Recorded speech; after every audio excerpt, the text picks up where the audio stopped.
Great. So welcome everyone to our seventh professional development in a series about transition services.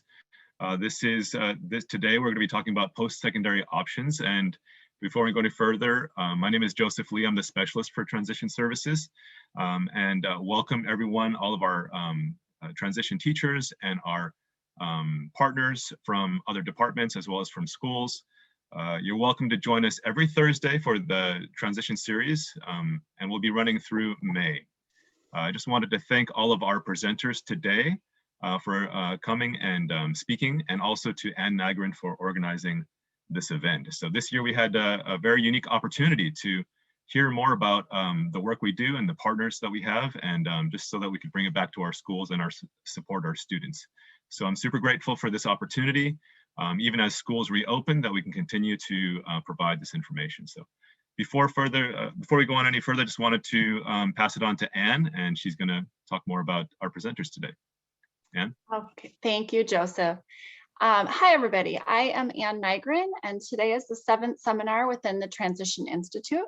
So far, we have learned about A through G, due process, job carving, teaching work readiness skills, work-based learning best practices, student-led IEPs, and then today, post-secondary options. So basically helping us understand the options our students have after they leave us.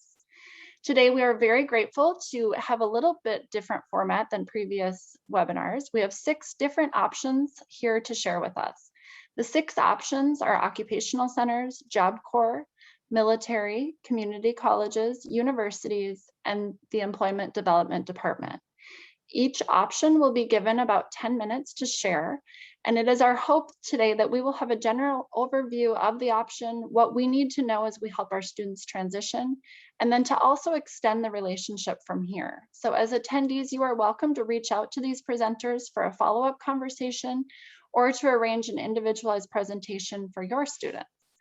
So before I hand it over, like our other webinars, this is recorded. So if you have questions, please use the Q&A feature, and there should be time at the end to get those answered. I will try to be the timekeeper, so presenters try to keep it to the 10 minutes we previously discussed, and I'll kindly buzz in if we need to.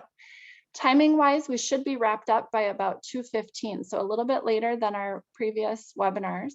And also in the last few minutes, we will post a link in the chat to the quick 5-question survey asking for your feedback. Those responses are super helpful, so thank you for doing those. And thank you all for being here. And with that, I will turn it over to our first option, which is Maricela Bustillos, Lisa Andrade, and Catherine Mancuso representing occupational centers. And for the presenters, you can hit, when it's your turn, you can hit share screen, and we will all be able to see your screen and listen to your presentation. So thank you. Great. Thank you, Ann. Good afternoon and welcome, everyone. We prepared a PowerPoint for everyone to see this afternoon, especially for this group. And I am Maricela Bustillos. I work at 3 schools: Maxine Waters Employment Preparation Center, East Los Angeles Skills Center, and then also Evans Adult School. And my other 2 colleagues are also here. Please, ladies, introduce yourselves. Hello, I'm Lisa Andrade. I'm the DSS advisor at Abram Friedman Occupational Center. Thank you for having us. Hi, and I am Catherine Mancuso. Unfortunately, my camera is not working today, but I serve Venice Skills Center, East Los Angeles Occupational Center, and Slauson Southeast Occupational Center. Thanks for having us. Okay, I am trying to share screen, but it's telling me host disabled participant screen sharing. So I need to have the screen shared for me, please.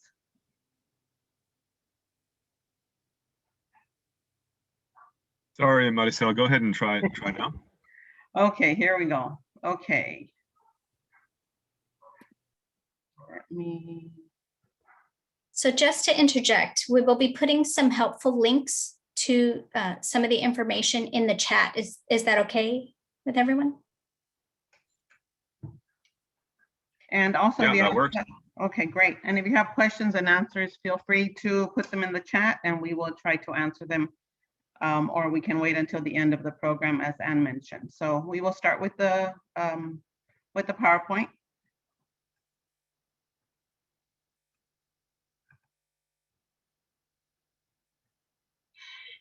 Welcome to the Office of Adults with Disabilities.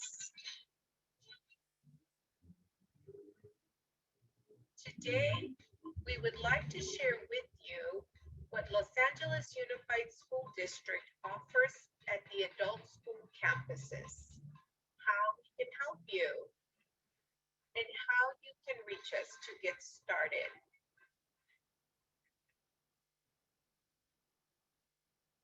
Before we begin, let me introduce you to the Disability Support Services Advisors in the schools they are assigned to.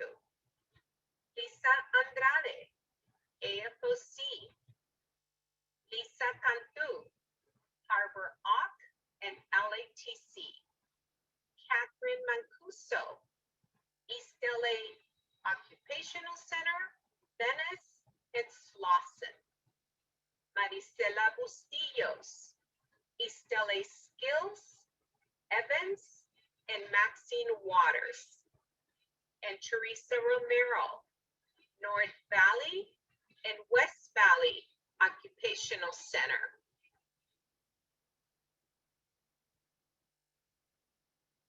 Now more than ever, it's important to remember that we all need to move forward with our lives.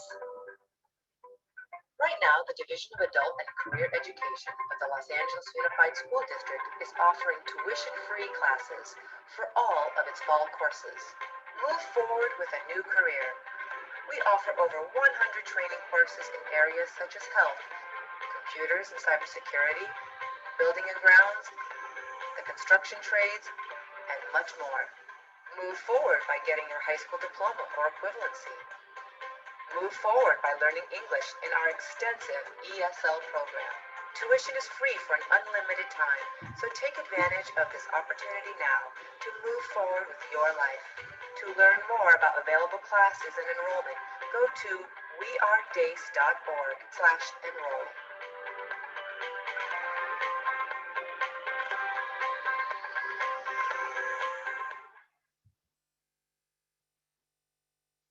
As highlighted in the promotional video, the main programs are English as a Second Language, Adult Basic Education, Adult Secondary Education, and Career Technical Education. A unique program, the ASL English Bilingual Education for Deaf and Hard of Hearing individuals, is a course taught by deaf and hard of hearing instructors, only available at 2 schools, North Valley Occupational Center and Abram Friedman Occupational Center.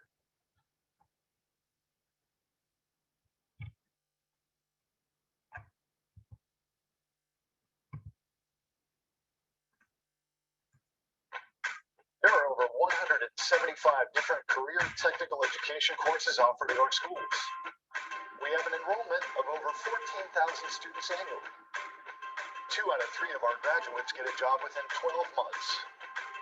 And we're right here in your neighborhood. Who are we? DACE, the Division of Adult and Career Education, part of the Los Angeles Unified School District. DACE, public school for adults, public school at its best.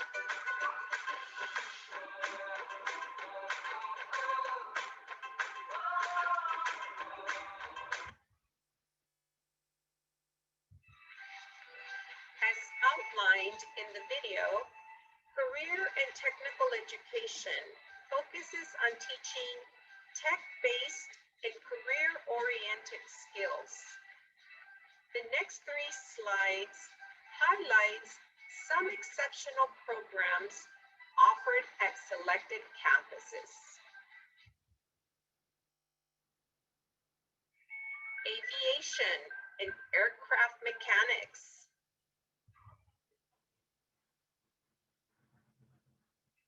power line, and state certified residential electrician.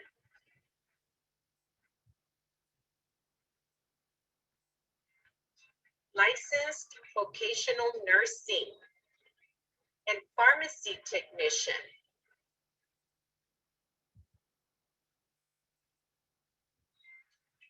So now let's talk about how we can help you.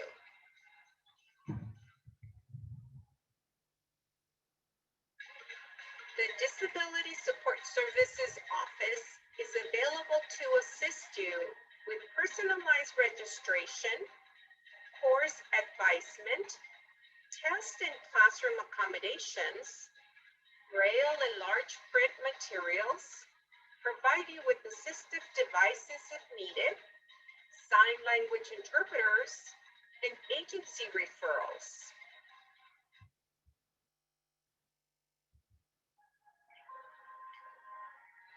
Some of the conditions that would qualify for support services are listed on this slide.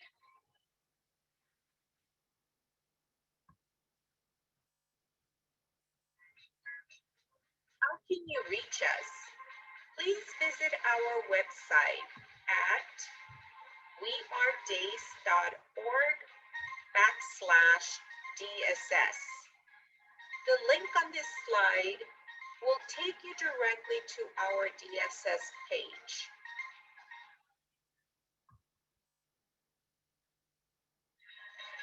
The DSS link will also display this flyer, which includes contact information for the specific school you may want to attend and the DSS advisor to contact.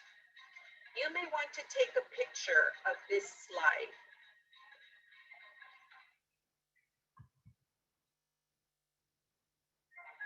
Before you can start classes, you will have to complete an online enrollment application. You can do this by using the link on this slide. The DSS advisor. Oops, I'm sorry. Let's go back one. Okay, I apologize.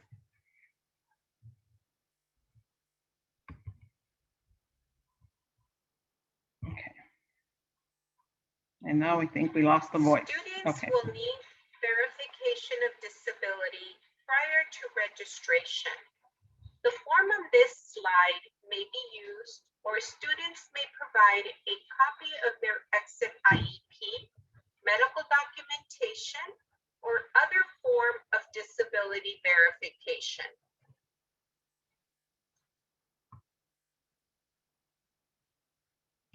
This concludes our PowerPoint presentation.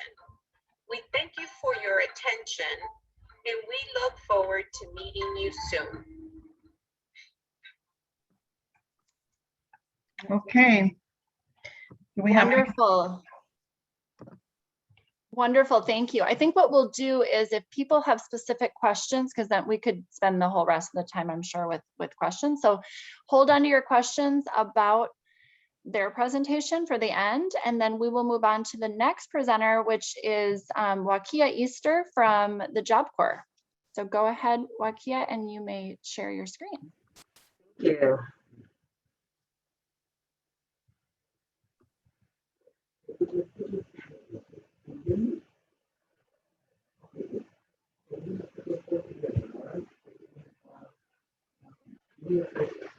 Hello, everyone. My name is Wakia Easter. I am one of the admissions counselors with the Long Beach Job Corps. And what I do is I just make sure that students are eligible and suitable for the Job Corps program.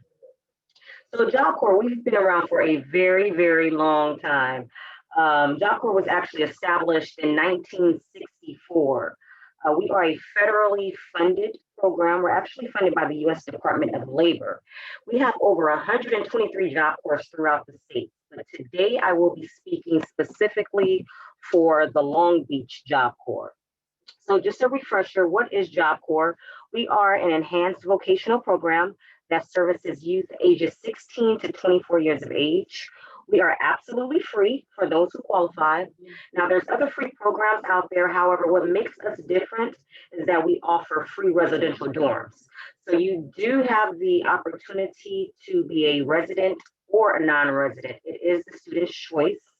We offer free high school and high set services for those who have not completed high school. We also offer free job uniforms and supplies. And once the student leaves the Job Corps program, we hope that they leave with either obtaining a job, joining the military if they choose to do so, or utilizing our extended educational opportunities. Completing one of our trades can take anywhere between 8 to 18 months, depending on the trade. And we are a self-paced program. However, you do have up to 2 years to complete the Job Corps program. I also want to state that we do pay our students to be at Job Corps. We pay our students $25 every 2 weeks. After approximately 183 days, we up it to $35 every 2 weeks. So some of our applicants say, well, $25 every 2 weeks. I say, well, all of your basic needs are being met at Job Corps, right? So you get a free education, you get free room and board. We offer 3 hot meals a day. You get breakfast, lunch, dinner, and a nightly snack. And we also offer free medical insurance. It's basic insurance. However, all of the person's basic needs are met at Job Corps. So is there a typical Job Corps student? The answer is no. We have all types of students from different backgrounds, race, and educational attainments. If the applicant is committed and ready to start their career, Job Corps is a starting point.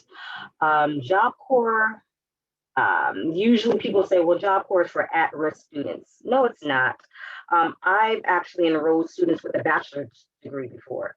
They just wanted to take a different path, and they felt that, exploring a trade would be a better choice for them. So we take all students of different backgrounds. So who is eligible? You must be between the age of 16 and 24. Now age is waived if you have a documented disability. So do we have 35-year-olds, 40-year-olds? Yes, we do. However, they were able to obtain and show us documentation that they have a disability. You must have the legal right to work in the US. You must meet low income requirements. And you must have no tickets, no court dates or fines in excess of $500. Now, we do have 16 and 17-year-olds at Job Corps. However, they must have consent from their parents or legal guardians to join Job Corps. I also want to include that minors cannot be forced by their parents to attend Job Corps, and we do ask that during the interview process. All of our students must demonstrate a need for academic and career training. And like I said before, there can be no probation, no parole, or pending court cases. We do conduct up to 4 background checks during the interview process.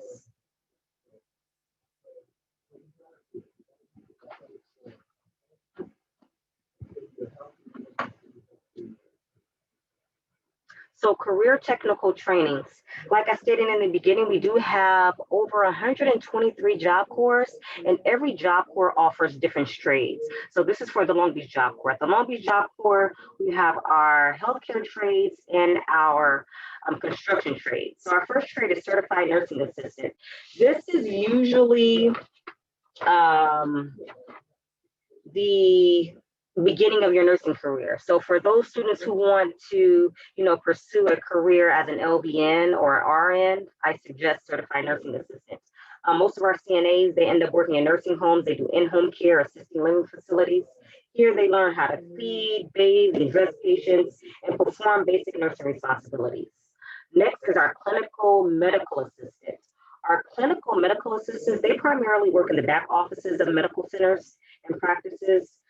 They usually assist doctors, nurses, and patients. They're more of the back office. So they take, patients' vitals, prepare patients for medical tests and exams, administer shots, medications to patients. Next is pharmacy technician. So our pharmacy techs, they assist pharmacists with preparation of medication. They usually end up working in pharmacies such as CVS, Walgreens, and hospitals. Now, next is medical administrative assistant. Now, they're usually, they learn how to perform general administrative duties, such as greeting patients and visitors. They learn to confirm patients' appointments, surgeries, and medical consultations. They also learn how to manage medical records and financial records and process insurance forms. Now, under our construction trades, the first one that we offer is building construction technology. BCT, as we call it, they're basically maintenance technicians. They learn all the tools and techniques to maintain a building. So they learn everything under building and construction. They learn carpentry, plumbing, electrical work, and construction. They actually learn how to build a house from the ground up. Next is glazing. Glazers are responsible for installing it, removing it. They learn everything on how to deal with glass and work with glass. Next is painting. I always say this is not the Picasso type painting. This is more of construction painting. So they learn how to paint walls, buildings, bridges. They learn drywall, what type of paint to use for specific projects. Next is cement masonry. So our cement masons, they learn how to mix cement, lay cement, so anything that has to do with cement, whether filling roads, driveways, sidewalks, bridges, foundations, and parking lots with cement. And last is our auto technicians. So our auto techs, they learn how to perform basic maintenance on vehicles. So they learn everything. Electrical work, heating, air conditioning, how to do tire rotations, oil changes, tune-ups, everything that has to do with learning how to make a car run properly. Also, we offer advanced training. So once the student is completed with one of their trades, they do have the opportunity to go on to advanced training. A lot of our advanced trainings are out of state, such as Utah, Texas, and we do help them with that. That's free of charge as well. We will ship them and send them on a plane to Utah, to Texas, if they want to pursue some of our accelerated trainings. We have accelerated trainings in welding, auto tech, collision repair, diesel mechanic, and more. So these are just the trades we offer at the Long Beach Job Corps. Los Angeles Job Corps has other trades, San Diego Job Corps, and San Francisco. We do have virtual orientations. This is for the Long Beach Job Corps every Thursday at 2 p.m. If a student is interested in just hearing more information, we do have one today at 2 p.m. But every Thursday at 2 p.m. No reservations is needed. I do have the link. I can get that to Ann if anyone is interested. And then if you know anyone that's interested, this is my contact information. You just ask for Wakia Easter like the holiday, admissions counselor with Long Beach Job Corps.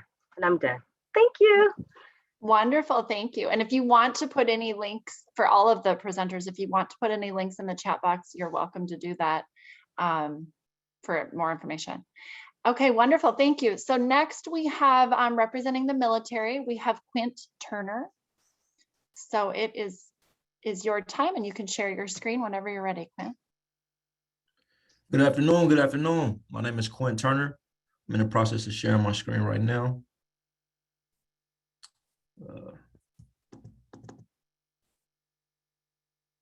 Is everyone able to see my screen?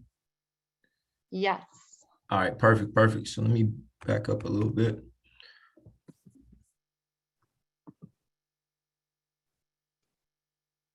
All right, awesome. All right, so as I mentioned already, my name is Quint Turner. I'll be representing the military. Me specifically, I'm in the U.S. Navy.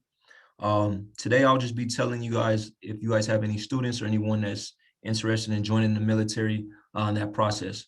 My contact information is listed right here as well. My email, my phone number, as well as my Instagram.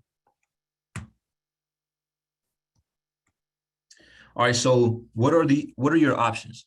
If anyone's interested in the military, we have 6 different options: the Navy, Air Force, Marines, Army, Coast Guard, as well as the National Guard. Depending on which route you want to take, some people are more interested into the infantry side of it. Some people are more interested into a little bit more of combat. That'll be more so like your Army, your Marines. The Air Force has a mixture of them all, as well as the Navy. Coast Guard, they're pretty much guarding, they're like the Homeland Security version of the Navy. And then the National Guard is kind of like part-time. The Navy, we also have the reserves as well. I believe the Air Force has the reserves as well, but these are pretty much the options if someone wanted to go into the military. All right, so what are your requirements in order to join the military? The individual or an applicant wanting to proceed forward with the military must be between the ages of 17 and 39 years old. They must be a U.S. citizen or have permanent residency status. Once they have brought in that information, we will get them cleared medically. Portion of being cleared medically, one has to not have asthma, they can have had surgeries or things like that in the past. However, they just have to be cleared medically. Bringing in all that documentation associated with the surgery or anything that they have. But overall, they have to have pretty much a clean bill of health. Legally, depending on the charge, we can work with an individual. We would just have to have that documentation, and we'll route it up to MEPS, and then MEPS will give us the green light to either move forward, or we'll have to tell that applicant that they're not able to proceed forward. Now, once they've been cleared from the administration side, then we move forward with getting them an ASVAB. Now, the ASVAB is going to give us an idea what kind of jobs that individual qualifies for. Once they get qualified through the test, through the ASVAB, they have a test score of 26 or higher, then we can go ahead and move forward with the physical. Now, once they've been cleared from the administration side, as I mentioned before, medically, then they will do an additional physical with MEPS, which is the Military Interest Processing Station, which is currently in the city of El Segundo. Now, once they meet up with the MEPS doctors, they'll be cleared medically. Now, it's different things that they can, well, I'll move forward. So the things that they're doing is going to be a vision test. They're going to make sure that they have 20/20 or at least, I believe, 20/40 vision. Anything else outside of that, we'll have to submit them for an eye consult, and then that'll let us know if we can move forward with that individual. There's a hearing exam as well. And then just an overall, like an annual physical. If somebody has ever played sports or been to their primary physician, that's pretty much what they're going to do. They're just going to give them an overall physical, make sure that they're good to go. Then they're going to give them a drug test.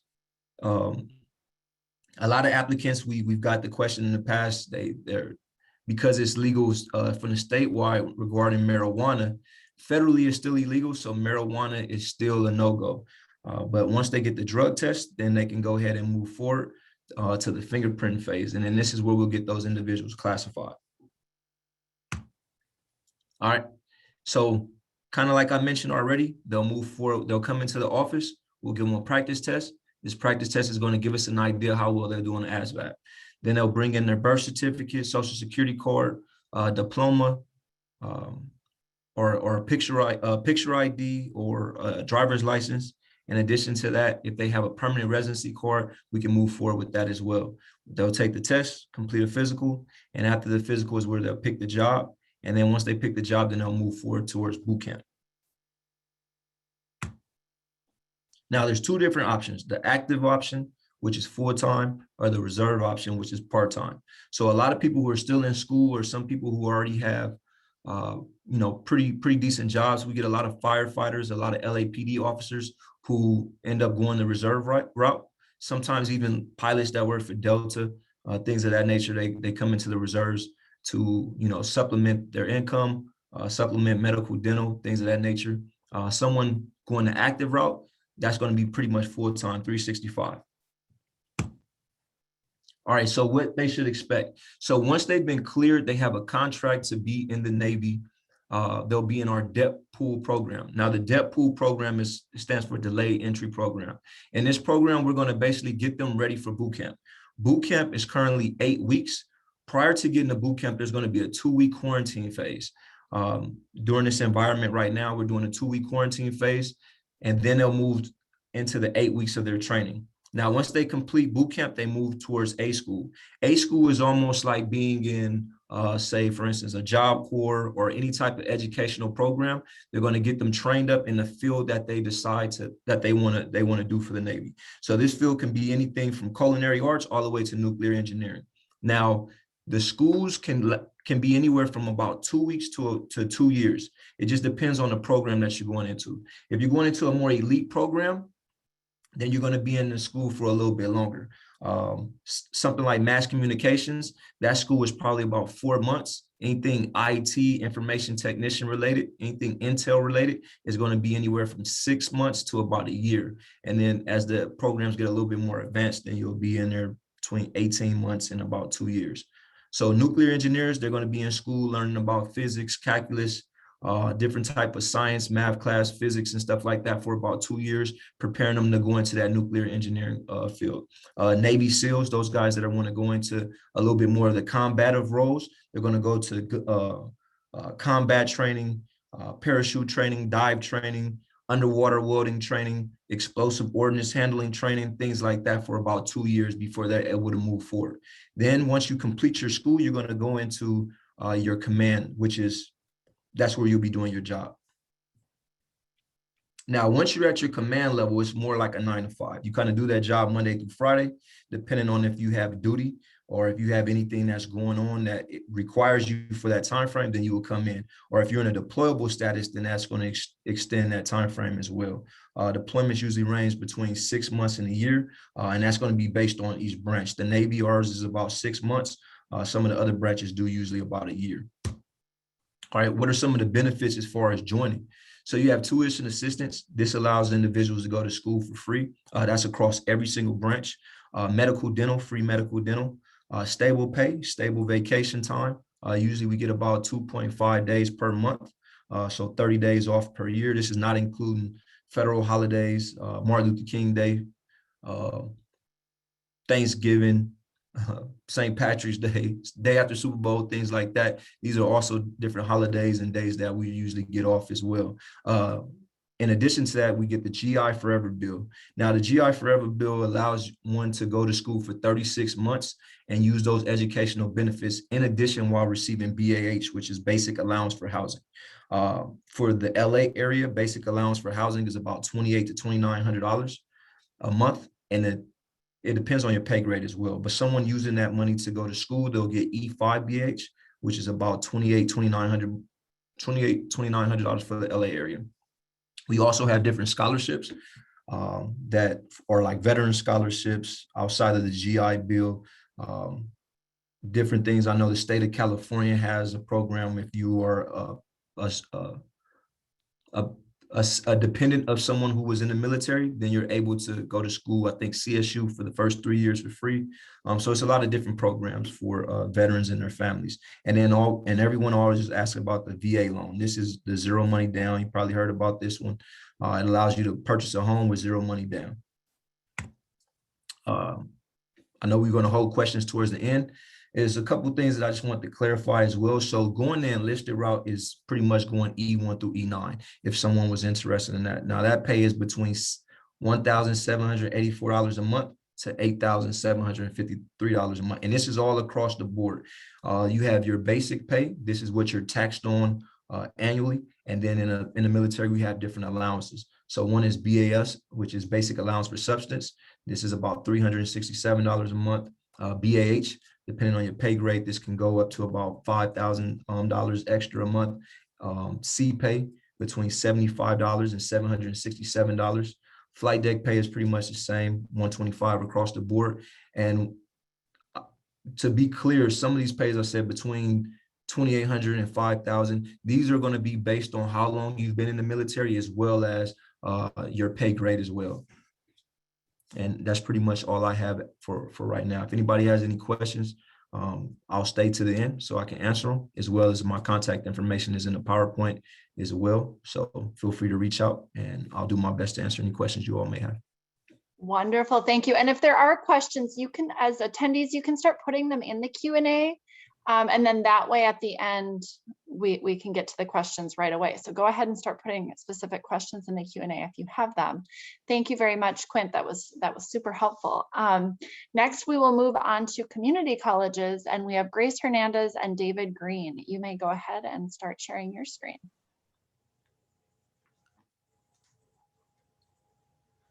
Good afternoon. I think Quint needs to stop sharing his screen before I can share mine. There we go.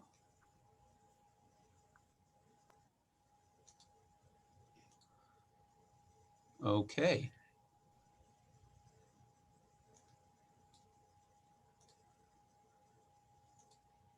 Can everybody see that? Yes. Excellent. I got to move my chat so I can see everything else going on. Good afternoon. My name is Dave Green. I'm the Associate Dean of Services for Students with Disabilities at LA Valley College. My colleague today, Grace. Hi, good afternoon. I'm Graciela Hernandez. I'm the Dean of Student Services at East Los Angeles College. Thank you for having us. We're very happy to be here. Before we get into the nuts and bolts about serving students with disabilities at a community college, I just want to point out some differences about names. A lot of our schools are called different things, our offices. In 1978, when the program with the State Chancellor's Office started, everybody was called Disabled Students Programs and Services, or DSPS. Many of the colleges throughout California are still using that title. At East LA College, where Grace is, they're now called the Diverse Abilities Support Program and Services, still using the same acronym. We're called the Services for Students with Disabilities Office, or SSD. Pierce College and LA City College use Special Services Office. And I put UCLA down here just because I think they have a great name, the Center for Accessible Education. We're seeing a lot of schools part ways with the old DSPS acronym. However, for the purposes of this presentation, we're going to try to refer specifically to our offices as DSPS office because it's still pretty common. Very briefly, I know that K through 12 is under the ADA and the Rehabilitation Act of 1973, Section 504, and also IDEA. We're not under IDEA. IDEA is specifically a K through 12 legislation. And so what we do is a little bit different. I've put down Title V of the California Code of Regulations here, because that's really where we get most of our marching orders and regulations from. If you're ever perusing the Code of Regulations, it's good nighttime reading. Section 56,000 through 56,078 specifically cover DSPS services, and it sort of gives us our guidelines on how we provide services. I think Grace is going to talk next about the differences between high school and college. I have a document that I've already sent to Anne, which sort of summarizes all the differences between high school and college and IDEA and what we do. Grace is going to kind of summarize. Thank you, Dave. And so since we have that handout, I'm going to briefly go over this information, but wanted to mention that there are differences in high school and community college. So for instance, education is mandatory at high school level. When students graduate, they have the option to attend university or community college. Also, the high schools must guarantee a special plan to qualified students with different abilities, right? They have IEPs, some of the students are in the RSP programs, they evaluate and document the disability, they develop specific goals, right? And in the community college, the student is responsible for providing documentation, verification of disability to the DSPNS program, whether it's an IEP or medical verification form from a medical professional.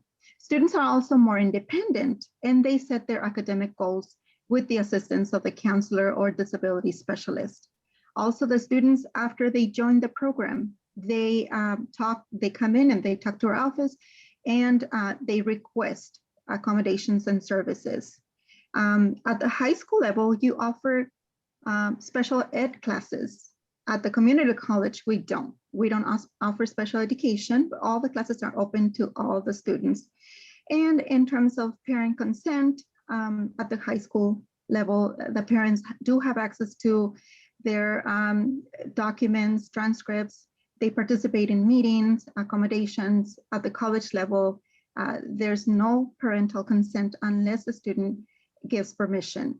And most in high school, the teachers, administrators, they advocate for students. And at the college, most of the time, the student advocates for themselves. Next.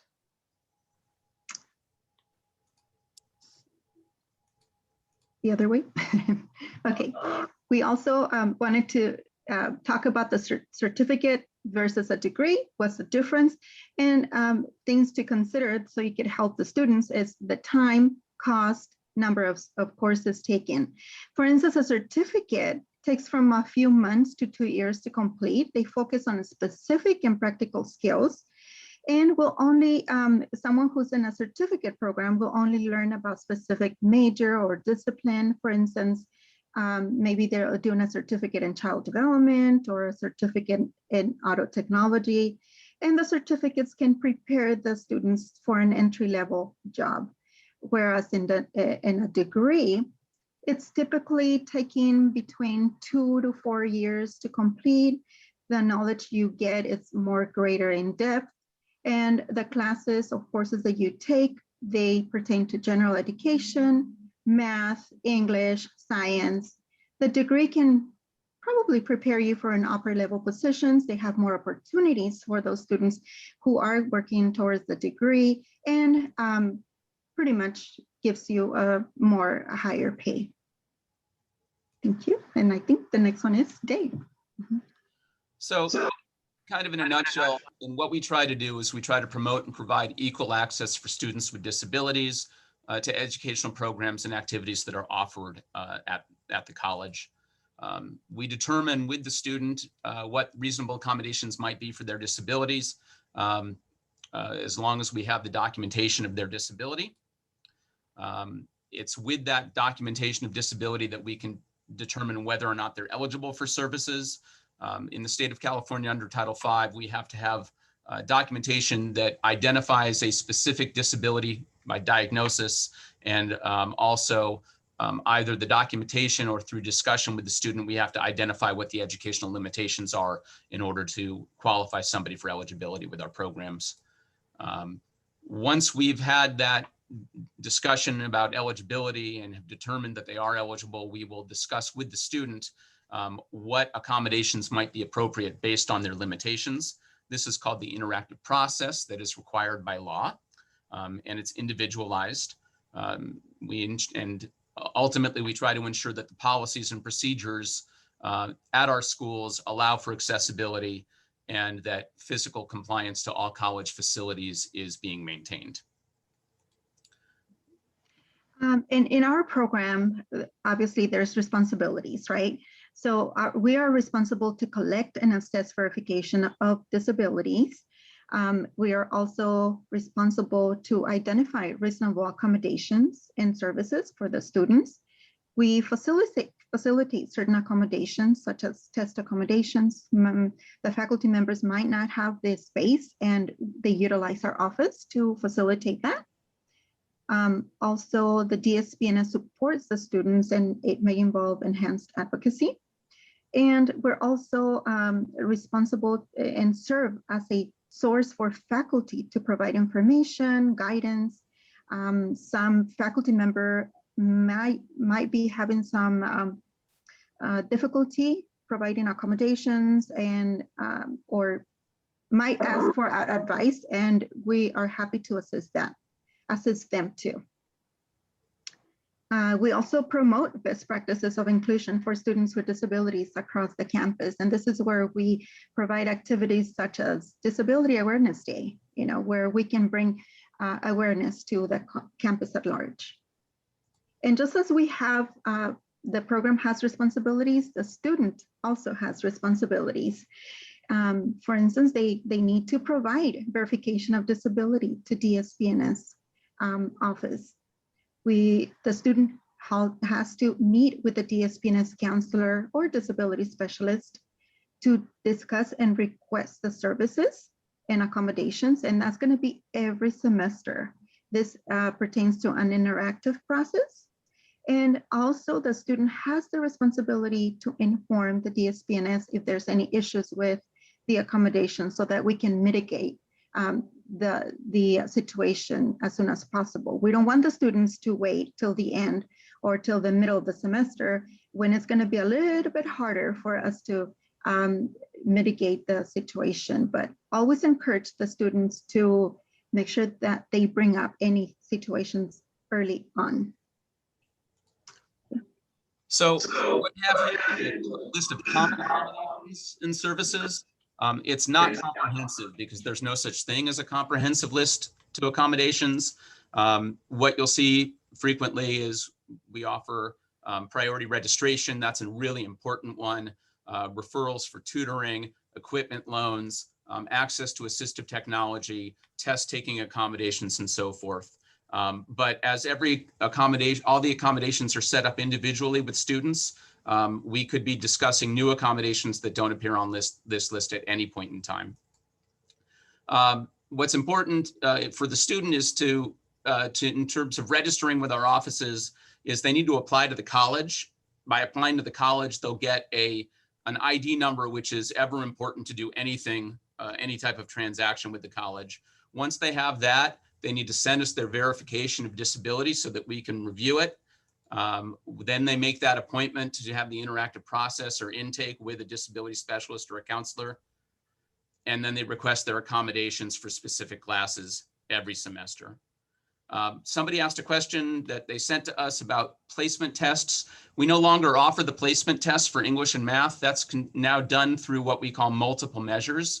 So it'll be a discussion with a counselor about their performance in English and math through high school, as well as their transcripts. And usually if they're coming to us early enough before they actually enroll in their classes, and I'll tell you about that in a minute, they can adjust that with the counselors and then sign up for the appropriate level class after they've had that discussion with the counselor. How you can, morning.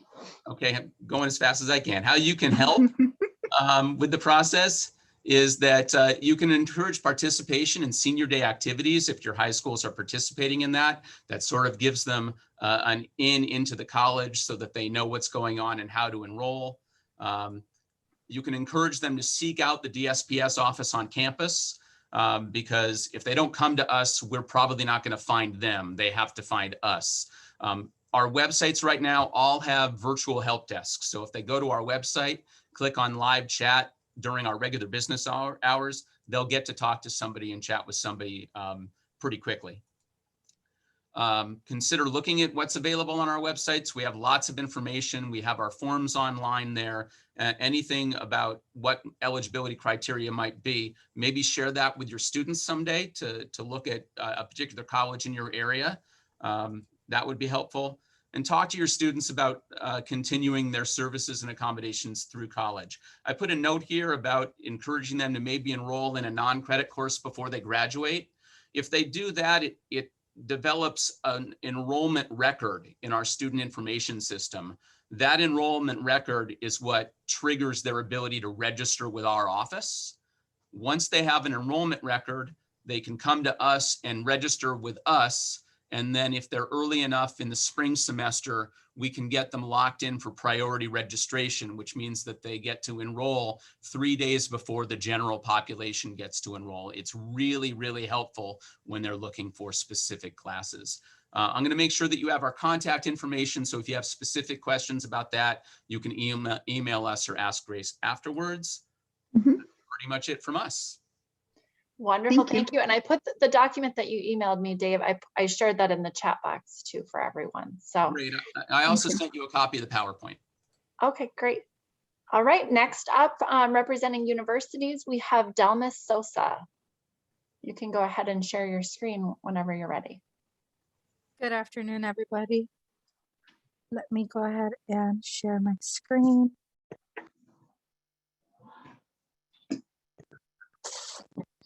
All right, so I'm gonna go ahead and do a brief overview about the Cal State LA Office for Students with Disabilities. So I really like something that Dave shared, and he said the students should come looking for us because if we go looking for you, it's gonna be almost impossible, right?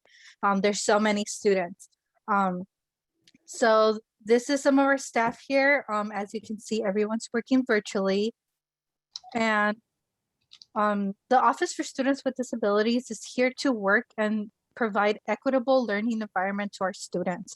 We provide information and guidance and coordinate services. Our office raises awareness within the university community.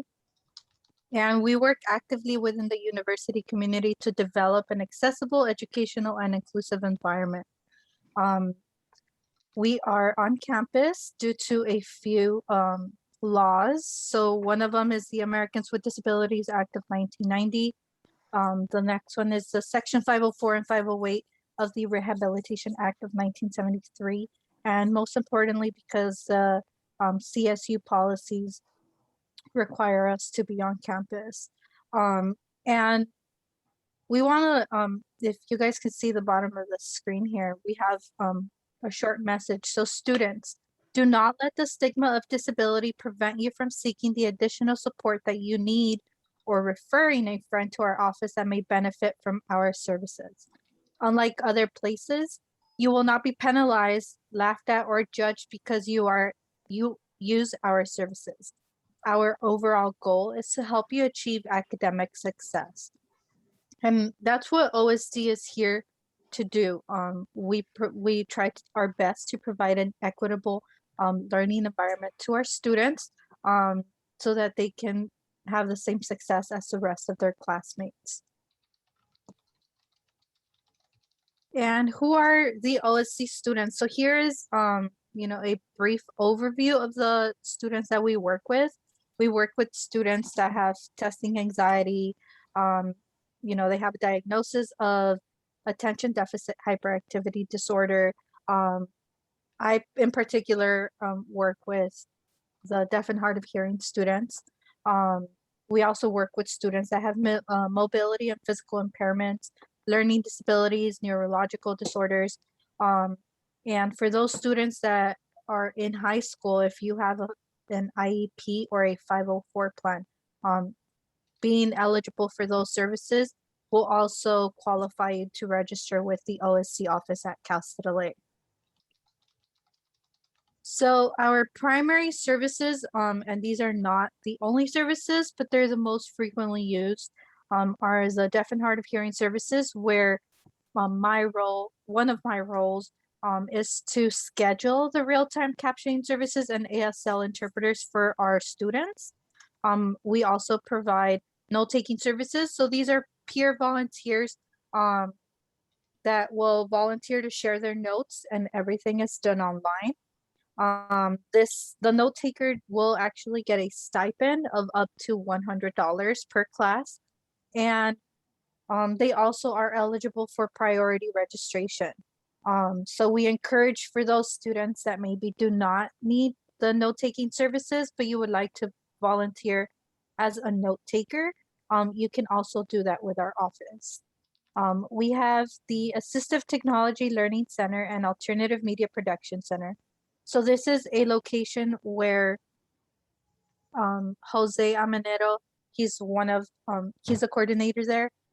He takes care of the textbook conversions and provides different e-text formats. And he is our expert in assistive technology. So he meets with students individually to discuss their needs and what can he or the OSD office do for that student. The most commonly used is the alternative testing accommodation. So students get extra time on their exams, and right now in the virtual environment, the instructor is responsible to provide the student with the extra time on the platform that they're using. Once we go back in person, then the student would be testing in one of our testing areas to be able to use their accommodation. We also have a program called the Workability 4. This is a federally funded program. So if the student is eligible for services with the OSD office, and you are also eligible for the Department of Rehabilitation Services, then you would be able to register for the Workability 4. And this program focuses on transitioning students from academics to the workforce. All right. And the application and the registration process is very simple. Unlike many other programs on campus or other offices, we do not have a deadline. So you may register at any point in time that you're here at Cal State LA. You would go ahead and complete the application at the calstatela.edu/OSD website. Once you've completed the application, what happens next is one of the OSD staff will reach out to you to schedule your appointment, and you would bring any documentation that you may have, whether it's medical, psychological, or any supporting documentation that states your disability or diagnosis, so that you can meet with your disability management specialist. And during this intake, that's where we would have the conversation about, what are some of your academic challenges? And we would get you set up with the office and set up the accommodations. So unlike other campuses, our office does everything online even before we were virtual. So we notify your instructors via email. You schedule your exams on our database so that everything is in one place. And the registration process is very simple. And we will have 2 information sessions over the summer. So if you are going to be attending Cal State LA in particular, feel free to reach out to our office. Our email is on here on the screen, so that we can provide you the registration link. We will have 2 information sessions, one in June and one in July, to make sure we get you all set up before the semester. And I think because I got right into the information, I completely missed to introduce myself, and I'm so sorry. But my name is Delmas, and I'm one of the OSD counselors, and I'm also the Deaf and Hard of Hearing coordinator at the OSD office. And that's pretty much all I have for you. Let me see, I think do we have a questions? We do. We're trying to hold off until the very end. So we have one more presenter, and then we'll go to Q&A. So if people have questions, put them in the question and answer right now, and then we'll get to them after the next presenter. But that was wonderful. Thank you very much, Delmas. Yeah, no problem. Okay, so next up, we have Employment Development Department and Juanita Renteria and Luz Nunez. And check the chat box, because I've been sharing some of the resources either, for all the panelists. If you have a PowerPoint that you'd like to share, if you email it to me, I can put it into a PDF and share the link during today's webinar. Or if you have any other handouts that you want shared, get those to me in the next few minutes. I can share them with everyone. Yes, hello everyone. My name is Luz Nunez, and I'm here with my mentor, Juanita Renteria, and we represent the Employment Development Department, more specifically the Youth Employment Opportunity Program known as the YEOP.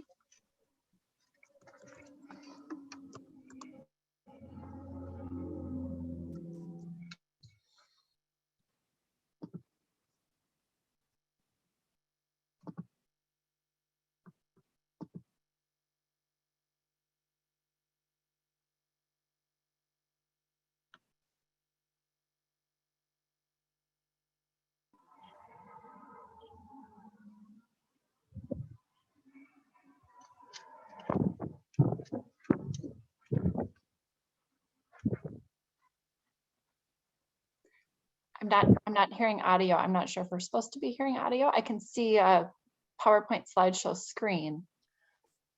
The mission, next page.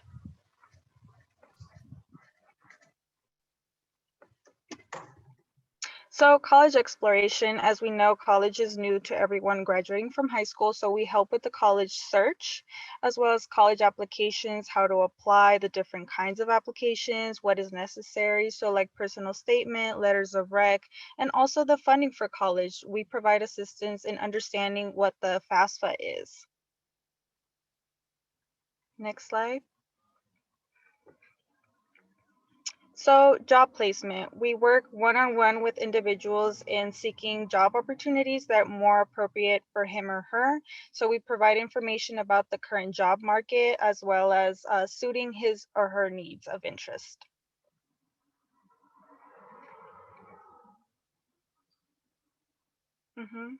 So other services we provide, as mentioned before, job referrals and placement, peer advising, and referrals to supportive services, and more YOP workshops, and more on the referral to support services.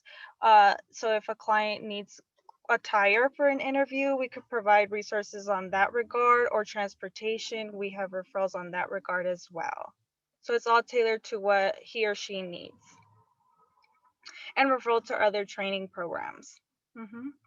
Next. So other YOP workshops we provide are the interactive resume 1 and 2 on how each person can develop his or her resume if they have never done one before. And we have interviewing skills, which includes what to say, what not to say in an interview, as well as a mock interview where we practice doing a real interview with them.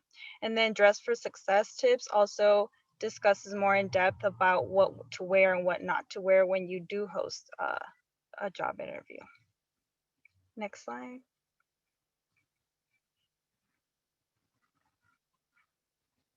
Some resume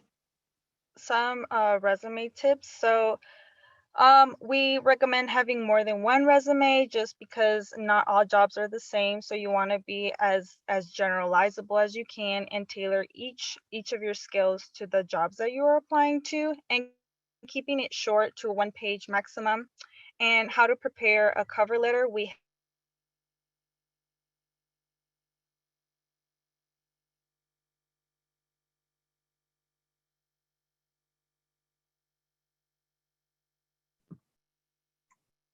think you cut out. Are you there? Tailor only to your job search. Next slide.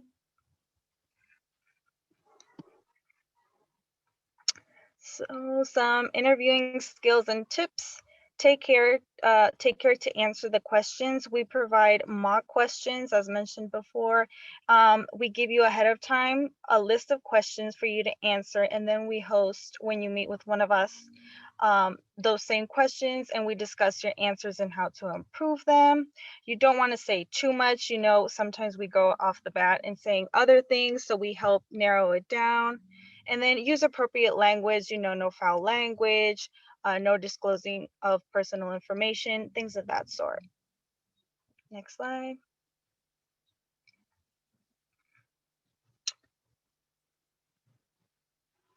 So dressing for success tips, as you can see,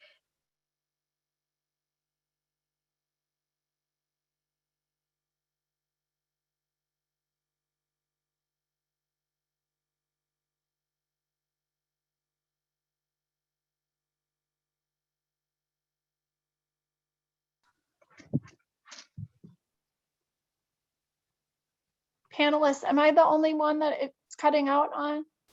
Can anybody else? No, I can't hear anything. Well, we can't either. We can't hear anything. Okay. What, Juanita, Luz, I'm not sure if you guys can hear us, but it's cutting out. We're not being able to hear.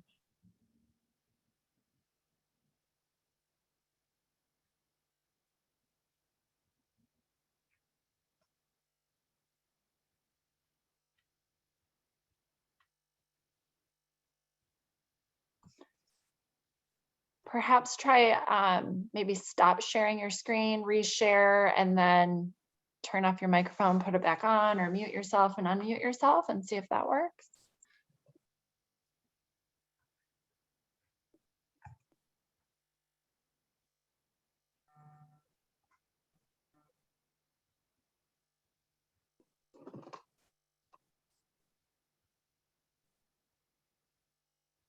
Okay, we can see the screen again.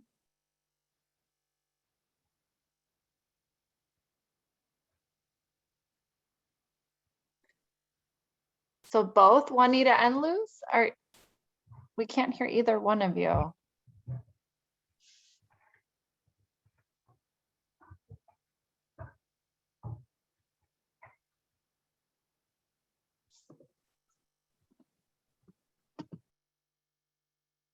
If you're a panelist and you're not muted, if you don't mind muting yourself quick, maybe that would help as well.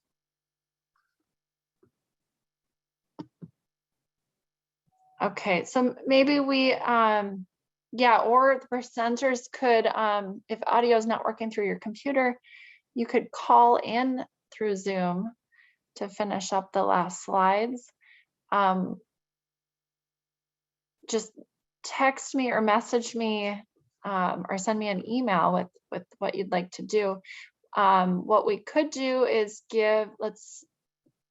use this as an opportunity. People could put some questions in the Q&A, and perhaps we could take one question to give you some time to maybe log off and try to get back in. And then we can see what happens after that. So let's go to, it looks like we have somebody's wondering if we can have access to the community college PowerPoint. So that was, somebody asked that a few minutes ago. And I actually did put in the chat box. I have, there's a PDF link for the community college presentation. And also they had another handout. So scroll back through, it was from me, a link to the community college presentation. And And the then K through 12. The K through 12. The differences, I think that was the other document, right? Oh yeah, the community college handout is what I titled it, but yes. So those are both in there, and it looks like there's a brochure for the YELP and a fact sheet, some different email addresses. So all of that contact information in there. Okay. Are there any other questions? I know some were coming in through the chat box. Does anyone have any questions for any of the presenters?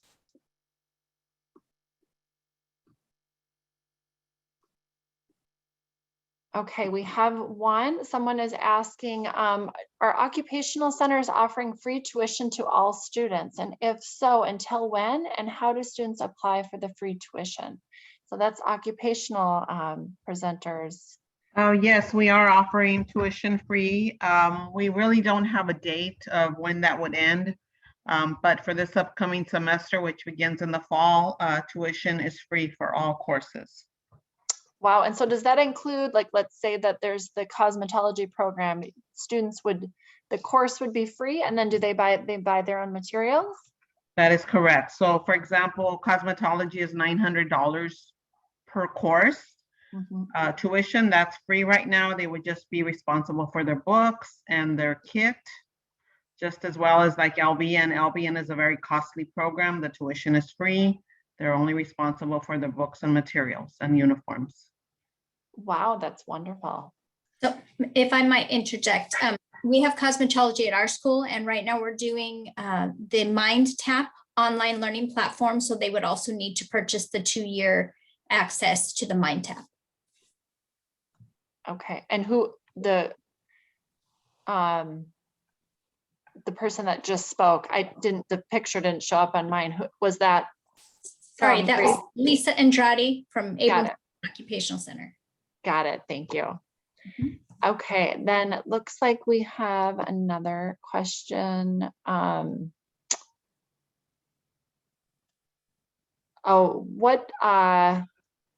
For Dave from the community college. So he had to step out, he had another meeting, but hopefully Grace can answer. What documentation is most valuable for you when assessing a student for services? We typically send students off with a final IEP and a summary of performance document. So are we on the right track, or what should we be? That's okay. Yeah, so basically if the students are coming from high school, that's what we will require if they were in special ed, an IEP. From the high school will do. And if the student has any other medical conditions, that also would help us to determine and give them the appropriate services at the community college. Okay, wonderful. And I think someone was just confirming about the vocational school, occupational centers. So it's free even for adults who would like to go back to school. Is that correct? This isn't just for students with disabilities. This is for anyone that would like to go back to occupational center in the fall. It's free. That is correct for all ages. Yes. Sounds too good to be true, but that's wonderful. And then someone's asking for a link or a handout for the occupational programs. Is there something? I actually sent you via email the flyer with all of our advisors and all the schools that we work at. So I did email that to you, Anne. Okay, perfect. I'll try to pull that up here and share that. And if I might interject, Anne, it's Lisa again. I also put the link to the DSS website so that you can access that information in the chat. Okay, wonderful. And Joseph, if you're with us, if you don't mind leading some of these questions, then I'll check over to my email, and if any presenters shared links, I can then click back over and share them in the chat. Sure. So I think we're left, next up was Tammy's question about visual handouts from military. So I'm on that one, but from that point on. Okay. Did we already get this one answered? Are there any handouts from the military presentation? Yeah, so that's what, Quinn, if you have any specific handout, or if you want to share the presentation, or anything you want to share, send me a quick email, and or post any of the presenters. You guys can post in the chat box as well. If you email it to me, I can quick convert it over to a shareable PDF, but if you can do that too, that would save time as well. Okay, will do. Okay. Okay, so going to the chat box, and the next question is, can students apply for FAFSA to attend occupational centers? Unfortunately, no, we are not a school that's under the financial aid guidelines at this time. Okay, thank you, Maricela. Yes. This Moving is to the Catherine Q&A. Mancuso. I was just going to interject for that question. Although we don't do BASFA, many of our students come from Department of Rehab, and that's where they get some of their financial assistance. And so we always encourage our students to look into that as an option. I just wanted to put that out there as well. Thank you. And that is an agency that we work closely with, so that's helpful. Moving to the Q&A box, we have a question about contact information for Catherine, and also for Ms. Bastillo. Sure, I'll put that in the chat right now for you. Thank you. Thank you both. Yes, I just put mine in. Thank you. Okay, and I feel bad. I'm not hearing from Luz or Juanita. So if they both shared, though I do have in the chat box their fact sheet and more information in one of their brochures about their program. So let me check the Q&A here. Okay, so are Cal States holding in-person classes next year, and is the SAT required? So question for Delmas, if you're still with us.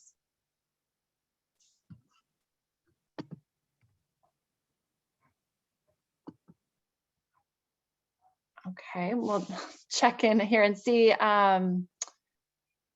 I know the answer to this one. Someone's asking about YEOP.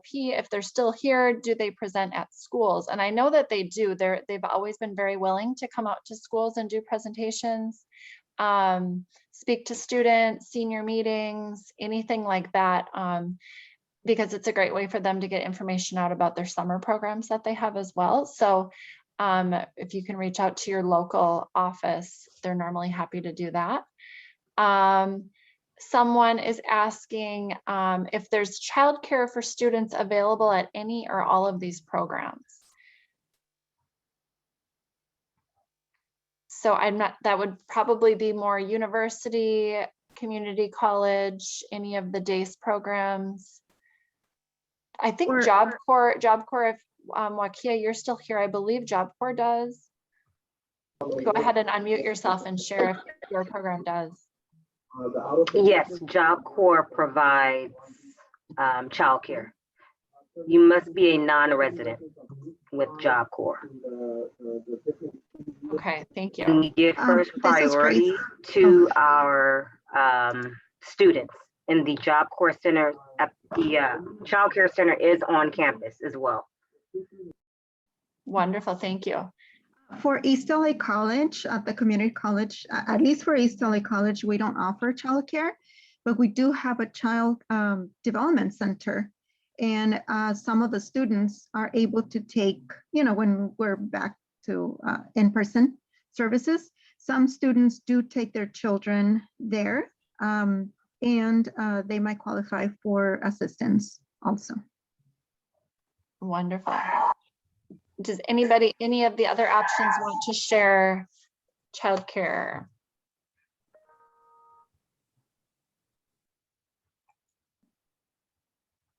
Okay. I'm just checking my email, bouncing back and forth to make sure we have everything shared. So it looks like a heavy chat box today. So go ahead and take any links from there or contact information from today. It looks like we have a couple more questions. Is there a way we can build a direct relationship with the counselors from the occupational centers? Definitely, we are more than available to work with closely with any of the consumers and of course teachers, counselors. Just by emailing us, we'll be more than happy to work closely with you and help you in assisting the students. Wonderful. And via email, of course, our emails as we put them in, and we also have our Google Voice numbers listed in our emails as well. Okay. And we'll have to get back to you on the Cal State LA if they're offering in person. She might have signed off already. Okay, it looks like I don't see any other. Am I missing? Oh, do students need to take the reading and math assessment prior to enrolling for occupational centers, or are they online right now?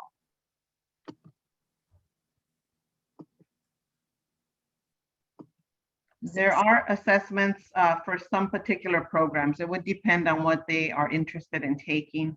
For example, the allied health programs do have assessments that they need to meet.